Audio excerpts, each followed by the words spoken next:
So if you're running Facebook ads and you're not getting the result you're looking for right now, you're probably going to be wondering why that is happening, and let me just tell you that you're not alone. Same thing happens to other accounts I see. We've seen that the meta bug is causing a decline in performance, but you're not alone, like I said, and that's why I'm making this video, to help you to figure out what you need to be doing to get your account back in the right direction. So in this video, I'm going to be sharing with you 6 things that you need to do to keep your account back in the right direction. Now, before we get into it, if you're new to this channel, don't forget to subscribe so you can stay updated on every new video that I post. Now, let's just get into it. So the first thing to actually look at right now when you're experiencing low performance in your ad account, the first thing to always do is not to panic. Now, this is a very critical aspect of media buying. It's called patience, because it separates novice media buyers from elite media buyers. Novice media buyers are quick to react, and because they react very quickly, they tend to make mistakes. They tend to do a lot of things that actually hurt their ad account performance. So the first thing you need to do if you're experiencing low performance in your ad campaign is not to freak out yet. Now remember that you are in control as the media buyer, as the creative strategy or the growth marketer that you are in control of these things. Now, because you're in control, if you freak out, you can end up making decisions that would hurt your ad account on the long run. Which leads us into the second thing that you need to do. The second thing you need to do if you're trying to get your ad account back in the right direction is to analyze all your variables, analyze your data to figure out what exactly is causing a downtrend in the performance. Now, sometimes if you're running ads, it could be your ad metrics. Your ad metrics could be maybe you're getting very high cost per click, maybe your CPMs are very high, maybe you're not just hitting your target ROAS, which is of course hurting your account performance on the long run. Now, when it comes to setting realistic goals with your ROAS, you need to understand your business health and finances very well. Most people don't do this. That's why they go ahead and set up target like 5x ROAS, 10x ROAS in their ad account, and when they're not meeting this target, it becomes a problem for them. So you need to understand your cost of goods, your shipping fees, and all the finances that actually attribute to your product. That way you can basically just select and find the target CPA that you're going to be aiming at. Also, with your ad metrics, something to be looking at also could be your spend. Most people don't spend enough on their campaign to exceed the learning phase, which will on the long run not help them find stability into what they are trying to achieve on the platform.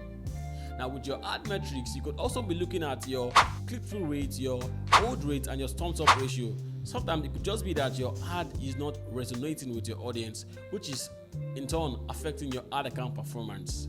Now, having looked at your ad metric, the next thing you want to look at for is your website metric.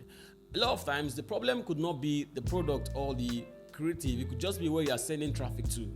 If you're sending traffic to a website that does not really convey the message, you're going to be having bad performance, which will not get you the result you're looking for.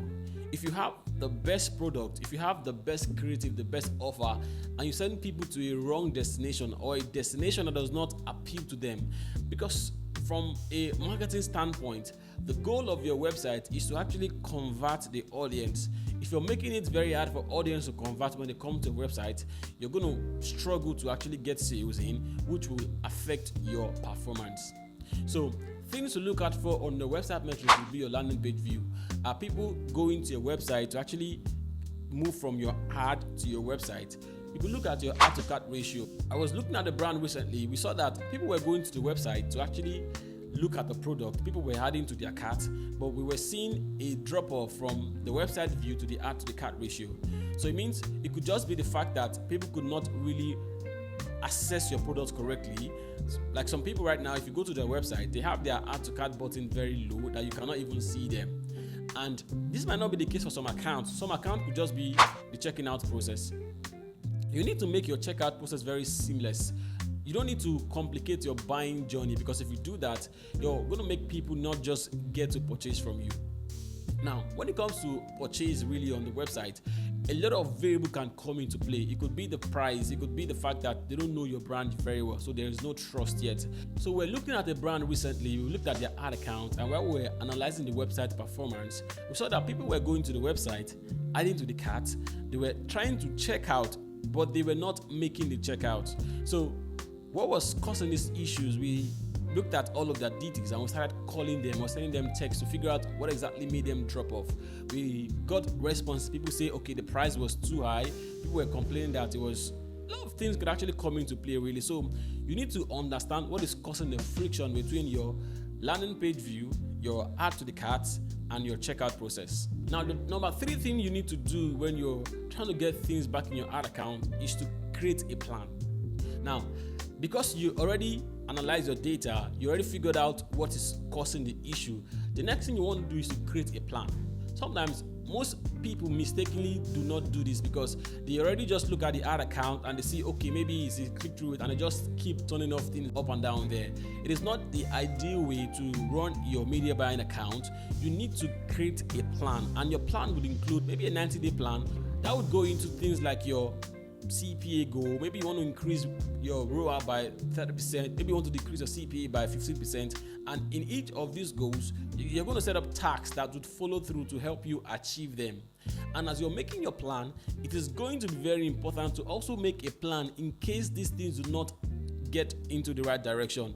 In case you're not meeting your target, what is the next step? What are you going to be doing next to get your account back in track? Now, the 4th thing you need to do to get your performance back is to test out new creatives. So right now in the media buying space, there is a lot that you can pull with your creative. We're not in a space where we are trying to rely on audience arc and all of these hacks that we actually do on Meta anymore. Facebook is trying to take a whole lot of control, and how you can participate or get into partnership with Facebook is actually leveraging with new creatives. And not just a lot of quantity right now, but you're looking much more of quality. You can even try to find a balance between quality and quantity.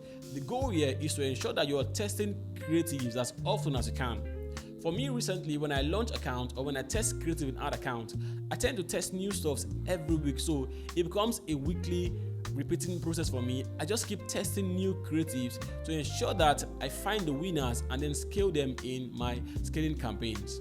Now, when you're testing creatives, you want to ensure that you have the right framework, the right process to actually get through the data to understand what is happening in the ad account. I always recommend that you isolate your tests. You can have different ad sets for different angles that you want to test, which will relay into your messaging and how you want to play these angles really. You need to test out different formats. There is what we call creative diversity. Sometimes what you need to do to get your account back in track is to try out different formats. You might be running just static images. You might try to include some UGC, some founder story videos, and see how it works in your ad account. If you're going to succeed with Meta in 2024, creative is your biggest lever to pull and to help you get the account in the right direction. The 5th thing you need to do to get your account back in track is to test new offers and landing page. Now, really, I've seen that most of the time the issue with advertisers and marketers is the fact that they don't test offers very often. You just don't test offers, which will impact all the results you are going to be getting on the long run. Sometimes the issue might not be the creative or the product. The issue might just be how you are offering your product. That is why your offer is very key to succeeding with Facebook ads. So you need to test new offers and see if that helps improve your ad account performance overall. Something you can actually look out for in offers is like trying out free shipping with threshold. You could test out gift purchase. You could test out buy to get one free. A lot of these things will be value promotional. That way, you're not just relying on discount only, but you are putting on value to help get your customers in the right direction. Now, with landing page, there are different things you can actually test to help bring incremental value to your business overall. You could test things like listicles, things like advertorials, things like quizzes, instead of just going straight directly to product page. These things could help bridge the gap between your customers and where you want them to be, because sometimes they don't understand your product very well. So by testing out listicles to help explain all of those things, listicles could be something like 5 reasons why you need this product. It explains all of this value proposition for your customers, it educates them and help them to actually convert on the long run. So test out new offers, test out new landing page, and see if this helps improve your ad account performance on the long run. And the last thing you're just going to do is to drink water, stay out of trouble, and remind yourself that you're not your ROAS. This is very critical because a lot of things are going to happen in the marketplace that are beyond your control. But you don't define your ability as a media buyer by just looking at your ROAS. You do that by understanding and having a very detailed, high-level approach of the marketing strategy. So guys, that's all I'm going to be doing right now to get my account back in track. If you find this video very helpful, just give this video a thumbs up, and if you're new to this channel, click the subscribe button below so you can stay updated on every video that I post. I'll just keep putting out content like this to help you grow your business the right way. I'll see you guys.